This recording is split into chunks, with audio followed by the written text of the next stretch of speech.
Valuravi mittevõtmine valu vastu ei aita sellel juhul. Ja seda siirdevalu silma taga põhjustab. Silma ümber, ulmu kohal ja see võib olla seotud isegi peapöörituse ja kõrvakohinaga. See on EC-lihas. See harjutus aitab lihasel mõõgastuma hakata. See on omamoodi ettevalmistus selleks, et saaksime päästikpunkti ohutumalt ja vähem valusalt deaktiveerida. Lisaks aitab see harjutus parandada vereringet ja vabastab juba ka fastsiat.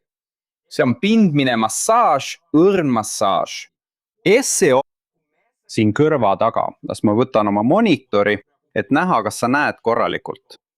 ECO algab siit kõrva tagant ja läheb alla kuni rinnaku alguseni. See ongi see tee, see lihase mass, mida me masseerime. Võta eest ja tagant kinni. Oluline on alati kasutada vastaskätt. Nii on meil lihtsam kontrollida, eks. Võta siit eest kinni ja tagant ka.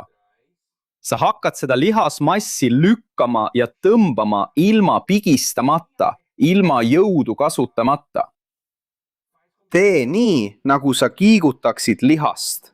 Lükka ja tõmba kõige meeldivamas ja mugavamas rütmis, mis sul võimalik on.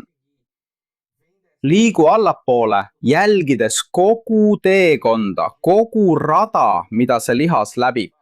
Kui sul on raskusi, siis lihtsalt loe. Mäleta, kus see algab ja lõpeb ning järgi seda suunda. Liigu üles, alla, ilma kiirustamata, eks. Tee seda endale sobivas tempos.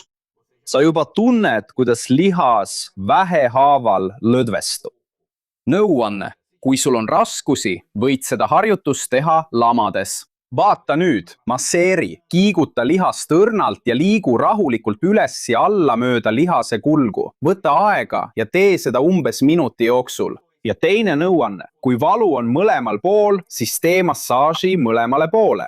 Muidugi!